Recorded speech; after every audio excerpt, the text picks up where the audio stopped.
Hello दोस्तों, hello everyone. हमारा topic चल रहा था संख्या पद्धति, और संख्या पद्धति में अगला एक टॉपिक आता है गुणा और भाग पर आधारित प्रश्न।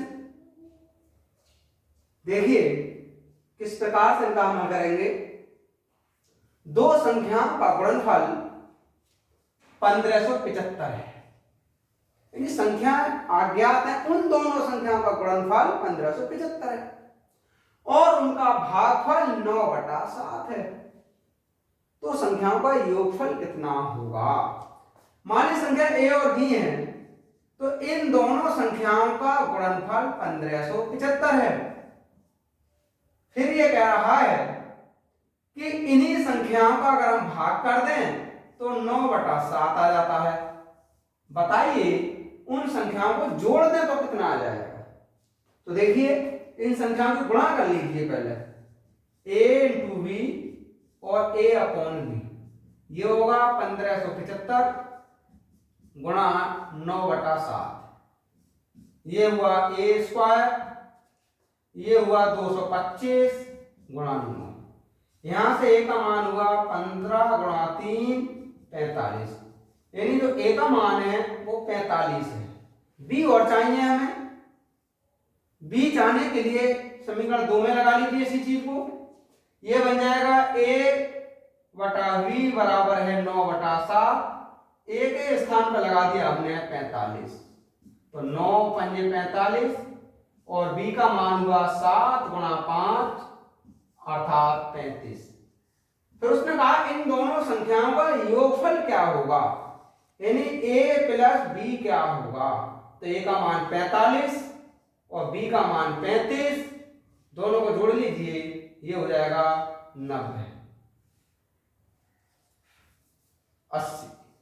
कह रहा जैसे कि उसने कहा था कि दो संख्याओं का गुणनफल 4575 है, यानी आप 45 और 35 का गुणा करेंगे तो 1575 आएगा, तथा उनका भागफल 9/7 है। इन दोनों का भागफल 9/7 है। संख्याओं का योग क्या होगा, तो 35 और 45 80। देखिए नेक्स्ट क्वेश्चन। जब किसी संख्या को 13 से गुणा करते हैं तब गुणनफल में सभी अंक 9 के होते हैं। ऐसी छोटी संख्या क्या होती है। तो देखिए ऐसी सबसे छोटी संख्या क्या होती है।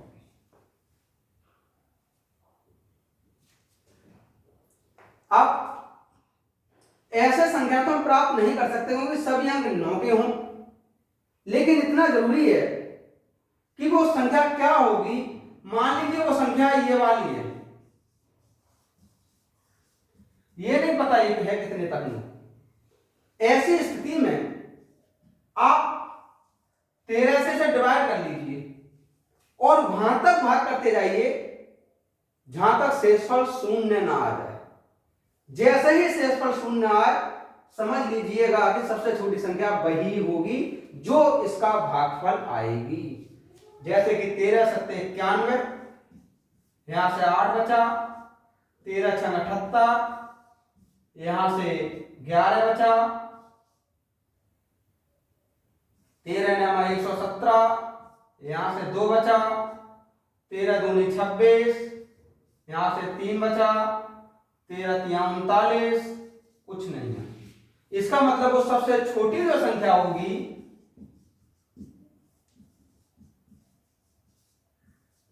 सबसे छोटी संख्या वो होगी 76923।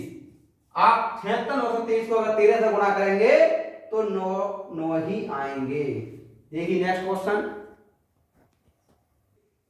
नेक्स्ट क्वेश्चन आता है 567 से विभाजित होने वाली संख्या जो 58701 के निकटतम हो क्या होगी।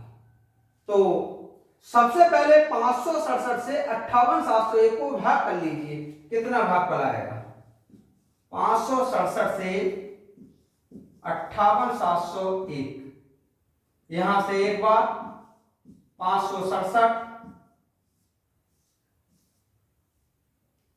ये वाला 0 200 नहीं जा रहा, 0 लगाया 1 3 बार, 3 7 21 2 3 6 18 2 20 2 3 5 15 और 2 18 0 और 2 यानी 200। कहने का मतलब हुआ कि जो संख्या होगी वो इससे 104 वापस होगी, चाहे कुछ भी हो। तब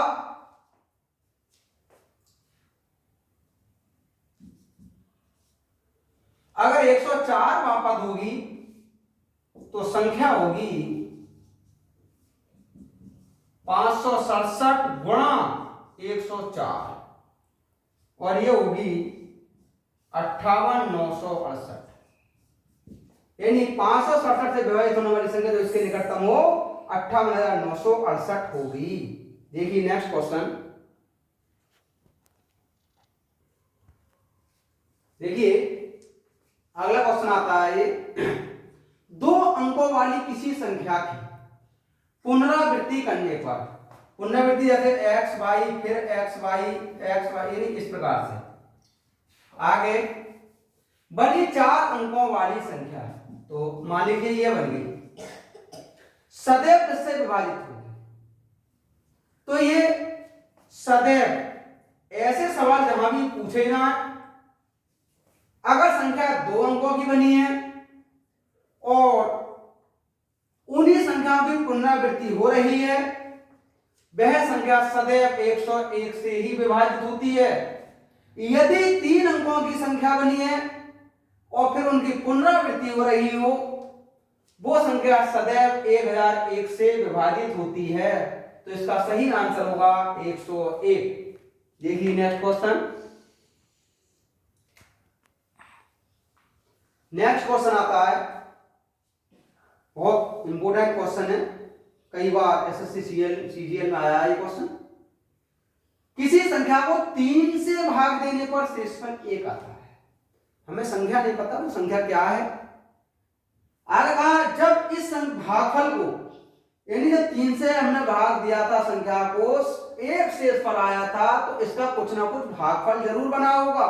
जब उसी भागफल को 2 से भाग दिया जाता तो शेषफल 1 आ जाता है।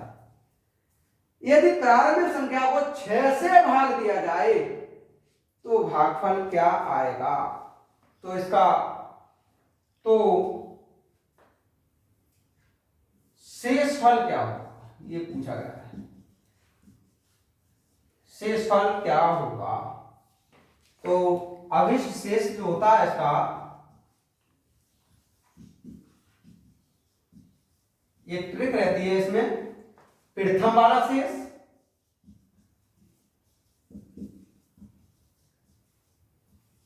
प्लस दूसरा वाला शेष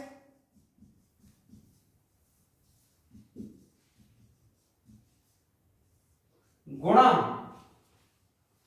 प्रथम भाजक।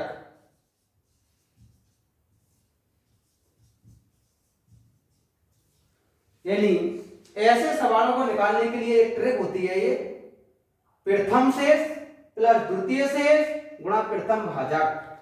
प्रथम शेष 1, द्वितीय शेष भी 1, प्रथम भाजक 3। तो सबसे पहले 3 से ही संख्या को भाग दिया था, ये हो जाएगा 4।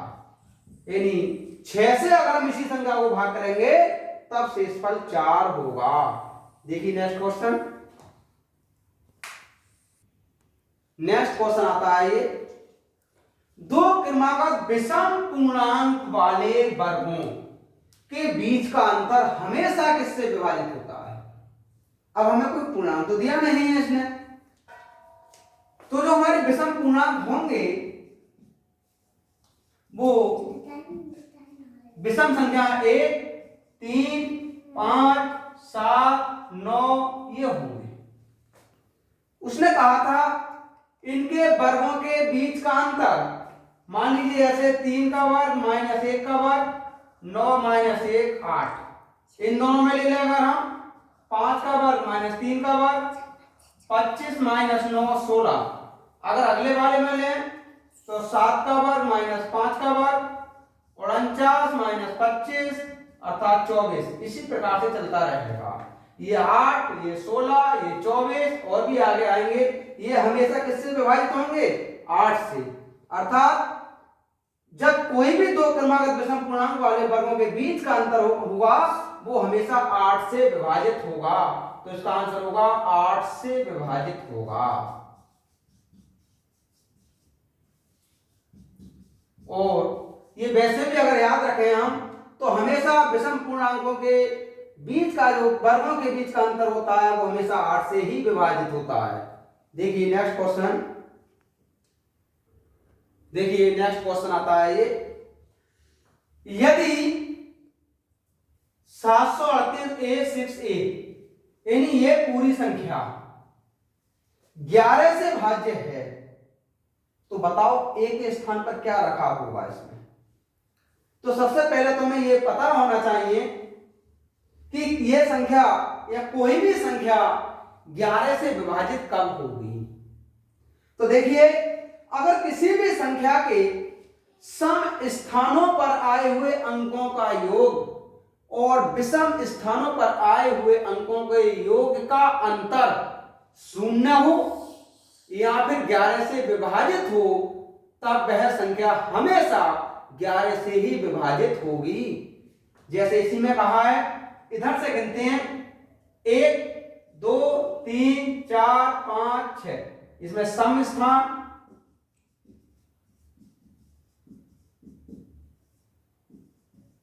अंकों का योग, तो सम स्थानों पर 6 प्लस 8 प्लस 7 ये होगा 21। अब विषम स्थानों पर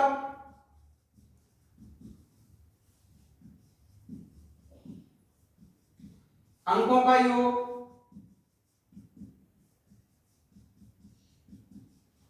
विषम स्थान पर जैसे 1 तो 1 का विषम 1, फिर 3 तब भी 1, फिर 5 तब 3, ये हो जाएगा 2A प्लस 3।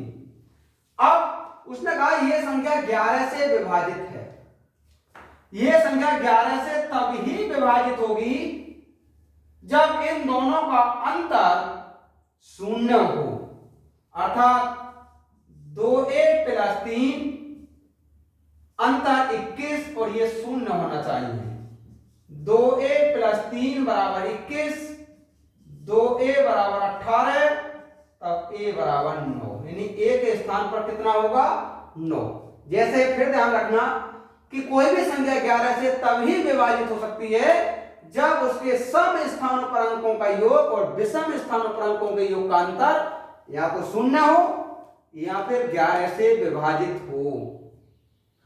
हमारे चैनल के लिए सब्सक्राइब कर दें, अधिक से अधिक दोस्तों में शेयर कर दें जिससे कि डाली गई वीडियो का नोटिफिकेशन तुरंत प्राप्त हो सके। धन्यवाद।